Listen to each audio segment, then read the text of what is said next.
So ultimately, why is this important? So you say, Herford, now you're just naming cards. That's true. I am just naming cards. However,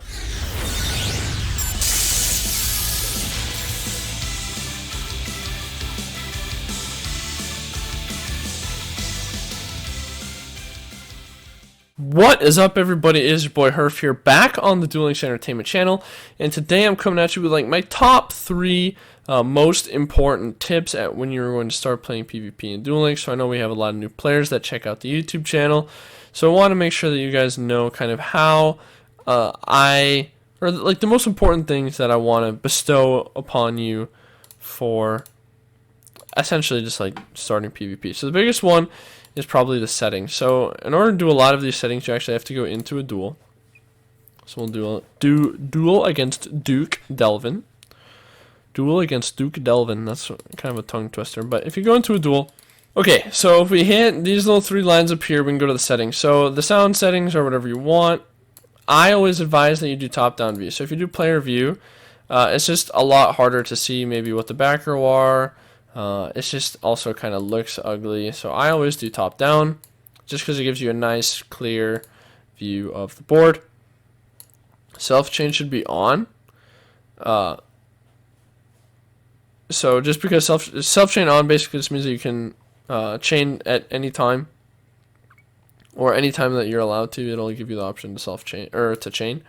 And then activation confirmation should either be on auto or toggle button. What auto does is there's no toggle button here, and the game will just basically decide when it thinks that you're going to want to activate things, and then it will ask you. So toggle button just gives you control over when that is. So auto a lot of times is pretty good, but if there's maybe a time that you want to make sure you're able to activate something, or you want to do something in damage step or battle step, things like that, put it to on. Maybe you're running low on time and you don't have any decisions to make or that you want to make, turn it to off. So that's pretty important. 3D visuals or whatever you want. Character lines I turn off. The reason that you want to turn them off, especially if like you're playing competitively, is that when they pause to make, like, say their dialogue, it creates like a weird delay, and it makes it a lot harder to read the delays of your opponents. So if we just go ahead and surrender out of here, we can get to our next one. Our next big tip, which is honestly like a lot of tips wrapped in one, is the popularity card ranking. So if you look at the popularity ranking, this will tell you the most played cards in Duel Links. Okay, and why is this important? Because on the ladder, you'll see that Blue Eyes is by far the most played deck. So this will tell you that if your deck is bad against Blue Eyes, you probably should not be playing it right now. And the second most played deck would probably be, it looks like Cyber Dragons are up there, Luna Lights are up there, Thunder Dragons, and I think that's pretty much all of the competent decks right now. But this will literally show you exactly what you need to know about the meta, right? So like the ladder meta is different from the tournament meta. We all know that. And this will tell you exactly what is happening on the ladder for the monster lineups. So all is pretty interesting just to see just how popular cards are.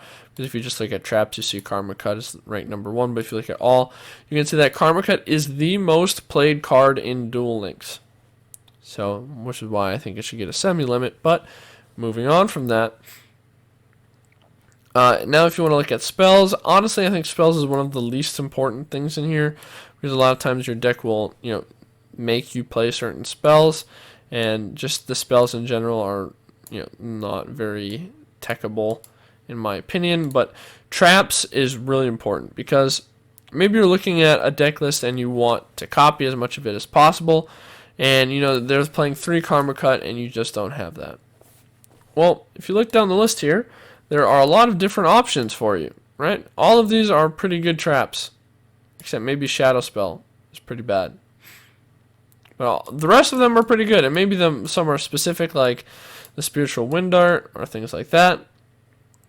However, if you look at something like, you could sub it with an Ultimate Providence, you could sub it with a Raigeki Break, a Hollow Life Barrier.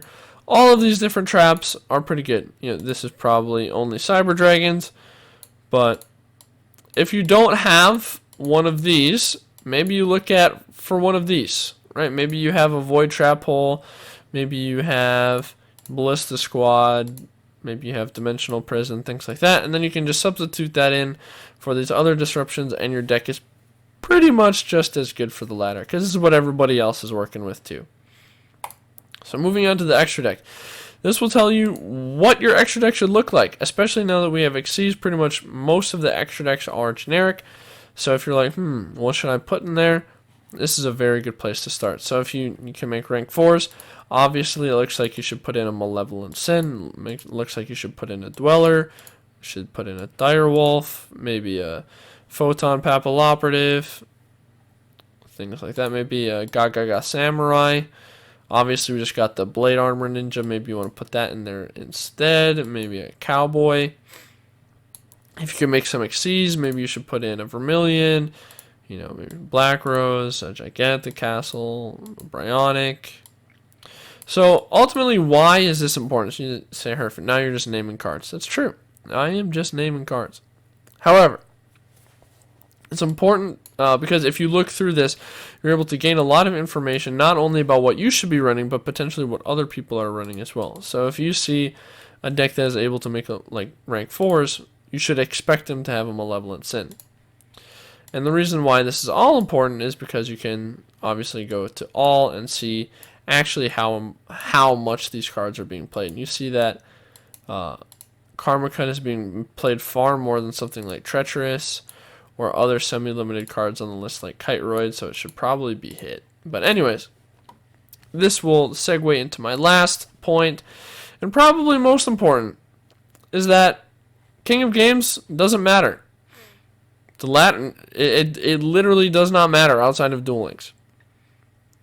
So make sure you have fun, okay? And if, I know a lot of people may feel insecure about playing on the ladder, change your name.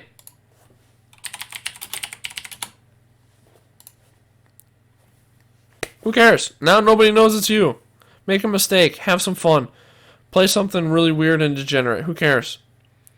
But the idea is that don't let fear of others like seeing you on the ladder get in the way of having fun. As well as if you've been playing for a long time and you start to get tilted, just put the game down, go outside, take a walk, stuff like that. If you are determined to, be mad at the game, I'm not going to stop you, right? Nobody's going to stop you. But just my tip, I feel like I enjoy the game more the more I take breaks. So that is a tip that I wanted to bestow upon you. But now I'm going to go ahead and get the heck on out of here. And I will see you all later. Make sure you like, comment, subscribe. Maybe leave some comments. What are some other videos you guys want us to do? What are maybe some tips that you would tell new players? All that kind of stuff like that. Make sure you check out the Twitch channel because that's where we host tournaments. Make sure you check out the Discord because we have free new player help, and that's how you join the tournaments. Get notified of the tournaments. Get notified of YouTube videos. All that kind of stuff. But with all that, thank you so much for checking out the channel, and I will see you all later.